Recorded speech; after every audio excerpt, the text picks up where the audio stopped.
ናችሁ የቻናሌ ተከታታዮች? እኔ ያለሁኝ እግዚአብሔር ይመስገን።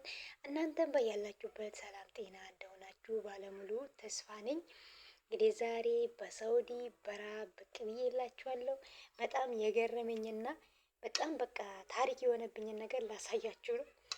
ማለቴ ሳውዲ ከመጣሁ ትንሽ ቆየት ብያለሁ። ነገር ግን ይሄን ነገር አላውቅም ነበር። ገና ሳዩ ለመጀመሪያ ነው እና ሳውዲ ውስጥ ቁጭ ብዬ ስሰማ በየሚዲያ የሚወራ ነገሮችን እሰማቸዋለሁ። ማለት ሳውዲ በረሃ ናት፣ ሳውዲ በጣም ወደ ገጠር ወጣ ስትሉ ምናምን በጣም ይከብዳል፣ ምን ሙቀቷ ምናምን ሲሉ እሰማለሁ። ግን አይቼ አላውቅም ነበረ እና ዛሬ ገና ለመጀመሪያ ሰዎች ወደ ገጠር ይዞኝ ሄዶ እያየሁኝ ነው። ብቻ በጣም ገርሞኛል። ማለት አንዳንዴ የሆነ የምትሰሙት ነገር በአካል መስማትና በአካል ማየት አንድ አይደለም። መስማት እንደ ቀላል ልትሰሙ ትችላላችሁ፣ እንደ ቀላልም ልታስቡት ትችላላችሁ። ማየት ግን በጣም የሆነ ታሪክ ነው የሚሆንባቸው ማለት ነው። ቤት የለም፣ ከስንት አንዴ ነው አልፎ ቤት የሚገኘው። እሱ ራሱ የገጠር ቤት ማለት ነው። ይሄ ለምሳሌ አሁን ከተማ ውስጥ ሳውዲ አረቢያ ከተማ ውስጥ የምትኖሩት ሰዎች ይሄን ስታዩ በቃ አይደለም ነው የምትሉት ማለት ነው። ሳውዲ አረቢያ አይደለም ነው የምትሉት። እና እኔም እስከ ዛሬ ስከራከር ነበረ ሳውዲ አረቢያ ማለት እኔ በቃ እንዲህ ገጠር አይቼ አላውቅም ሲባል ነው እንጂ በአፌ እንዲህ አይቼው አላውቅም ነበረ። ዛሬ ታሪክ ነው ያየሁት። አልፎ አልፎ አንዳንድ ቦታዎች ግመሎች አሉ።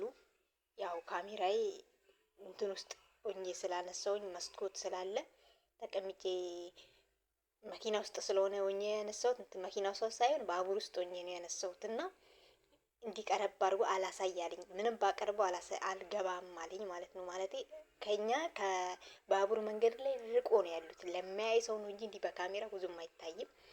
እና በጣም ገርሞኝ ብቻ በቃ ምን ልበላችሁ የሆነ የት ነው ያለሁት እስክል ድረስ ማለት ነው። ማለት እኔ እስከ ዛሬ እንዲህ ገጠር ወጥቼ አላውቅም። ያው የምሰራ ከተማ ውስጥ ነው እና ዛሬ ለመጀመሪያ ታሪክ ነው ያየሁት ማለት ነው። አፈሯ እንደኛ ሀገር ጥቁር አፈር ወይንም ደግሞ ቀይ አፈር የለም፣ አፈሯ ማለት ነው።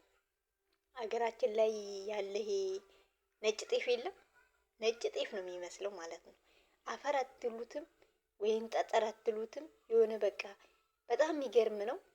አንዳንድ ቦታማ ጨለት ያለ ነው፣ መኪና የለ ምን የለ። አንዳንድ አልፎ ደግሞ አንዳንድ ቦታ ላይ ደግሞ የሆነ ቤቶች ያሉበት አካባቢ ላይ ደግሞ መኪናዎችን ታገኛላችሁ። እና እዛ ከተማ ውስጥ ሆነን እንደዛ መኪና ተጨናንቆ ሰልፍ ይዘው የሚሄዱትን እዚህ ጋር ይናፍቃቸዋል ማለት ነው።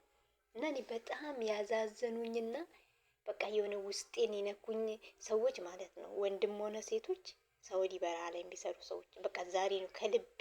በእርግጥ እስከ ዛሬም ስለነሱ ሳስብ በቃ የሆነ ነገር ይሰማኛል ማለት እኛውን ቤት ውስጥ ሆነን ሲሞቀን ሙከይፍ እየከፈት፣ ሲበርደን ሙከይፍ እያጠፋን፣ ሲበርደን ደግሞ የሙቀቱን እየከፈት፣ ሲሞቀን ደግሞ የብርዱን እየከፈት ውሃ እየጠጣን ቀዝቃዛ ውሃ እየጠጣን እናማርራለን። የምርን ከዛሬም በኋላ ጀምር አላማረርም ነው ያልኩት ማለት ነው። ይሄን በራሳ በቃ እነሱ አስቡ። በሙቀት ጊዜም ምንም የሚቀየር ነገር የለም እነሱ ጋር ያው ነው፣ ሙቀት ነው።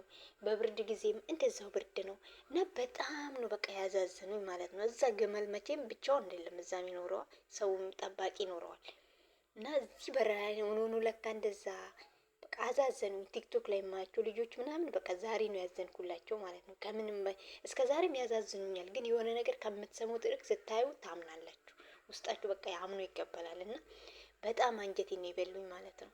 እኛ እንደዛ ስንት ነገር ሆነን ራሱ ቤት ውስጥ እናማርራለን፣ ስንት ነገር ተሟልቶልን።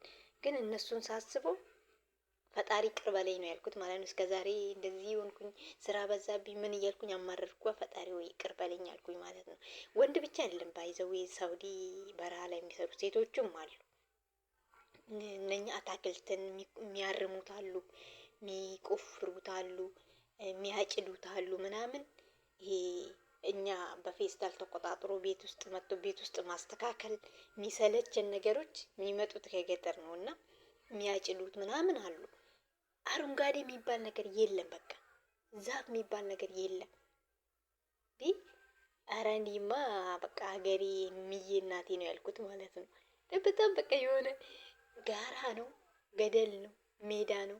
ጋራ ብዙም የለም፣ ገደል የለም። ሲጀመር ጋራ አለ አንዳንድ ቦታ፣ አብዛኛ ማለት ነው አብዛኛ ማለት ነው እንትን ነው ሜዳ ጭልል ያለ እልም ያለ ሜዳ ነው።